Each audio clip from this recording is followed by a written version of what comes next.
In performance arts classes work towards their performances, showing off what they've learned in class. Yeah, but with no performances on the horizon this year, how are they still making it work? Because they are. Let's bring Meg Shine this morning to explain.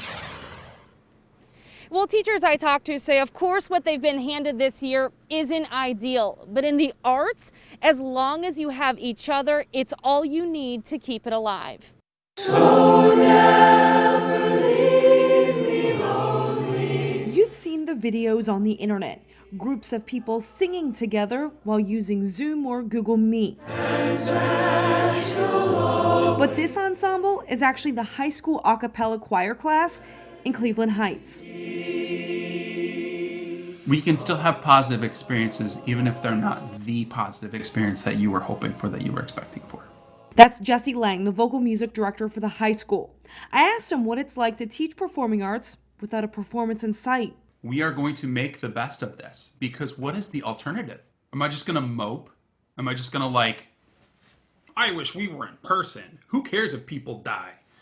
No, that's not an option. You have to try. You have to give it your best. For now, his students are taking advantage of the technology around them, recording themselves singing at home while he teaches from the piano. Sing this pitch right here, Keeping the virtual class on mute. Then in post-production, Lang puts it all together as if they were singing as a group.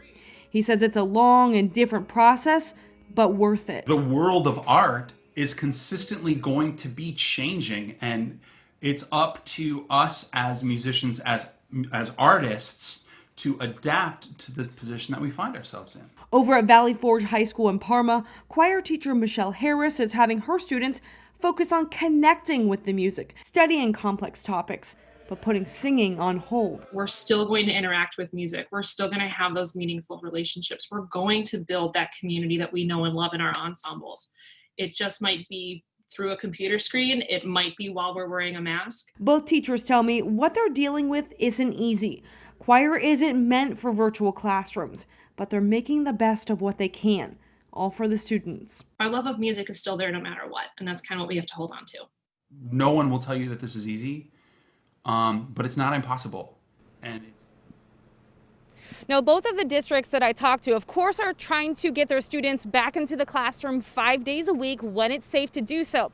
So the question now becomes, what will choir classes look like when students are back in school? Because, of course, they'll have to wear masks. Both teachers say, to be honest, they're not quite sure. They're just going to figure it out as they go and make it work the best they can.